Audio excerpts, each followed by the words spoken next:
أهلاً بيك في بوصلة من كنز، منصة إدارة شغلك على كنز. إحنا عملنا لك الفيديوهات دي علشان نشرح لك خطوة بخطوة إزاي ترفع منتجاتك بالAI أو الذكاء الاصطناعي في ثواني وتبدأ تبيعها على كنز. الميزة في الطريقة دي إن سيستم كنز هيكمل باقي البيانات لوحده عشان نوفر عليك وقت كتابة كل البيانات. هتكتب بس البيانات المهمة عشان تزود منتج، والسيستم هيكمل باقي البيانات زي الوصف وكل الصور اللي متبقية. تعال بقى نقولك إزاي. هتروح على إدارة المنتجات وتختار بيع منتجات جديدة باستخدام الAI. هتلاقي هنا كمان ملف فيه الفئات وتقسيماتها علشان يساعدك تختار صح. هننزل الشيت، تدوس على فايل الإنشاء وننزله. نفتح الشيت وتبدأ تملى البيانات. البيرنت SKU بنسيبه زي ما هو، والسيلر SKU يكون مختلف لكل لون أو مقاس. لو المنتج ملوش ألوان ومقاسات، اكتب السيلر SKU هو البيرنت SKU. أي خانة بالأحمر دي معلومات أساسية لازم تتملي.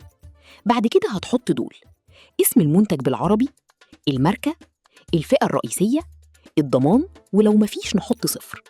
طول وعرض وارتفاع شحنة المنتج من بره، دي معلومات مهمة لأنها بتحدد رسوم شحن المنتج مع شركات الشحن، ووزن الشحنة بالجرام.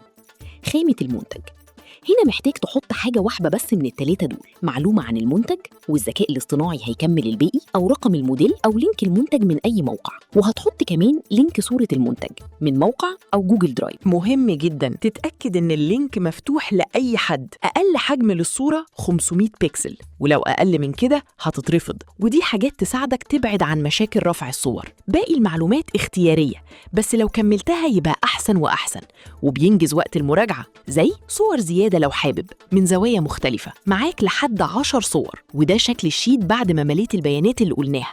بعد ما تملي الشيت، ارجع دوس على رفع الفايل الجديد. هيظهر لك رسالة إن تم إضافة المنتجات. دوس على راجع منتجاتك الجديدة، هتلاقيهم على بوصلة في منتجات تحت مراجعتك. اعمل ريفريش للصفحة لأنها بتاخد كام ثانية لحد ما تظهر لك. تقدر بعدها تشوف التفاصيل اللي هو الAI. تقدر تعدل على المنتج لو حابب، زي إنك تزود أو تعدل في التفاصيل، زي مثلا تفاصيل المنتج، تمسح أو تزود في التفاصيل.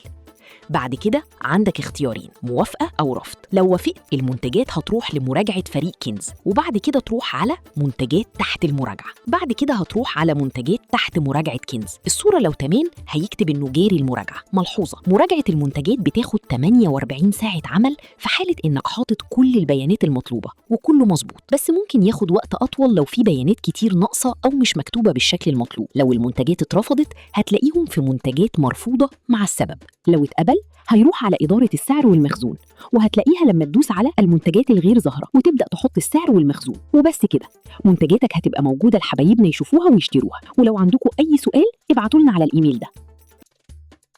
كده كل حاجة هتحتاجها عشان تبدأ تكريت هتلاقيها هنا على بوصلة، زي فئات المنتجات بكل تفاصيلها عشان تعرف منتجاتك تبع أنهي فئة، طرق رفع المنتجات وشرح كل طريقة بالتفصيل. وعلى قناة اليوتيوب هتلاقي فيديوهات شرح لكل طريقة خطوة بخطوة.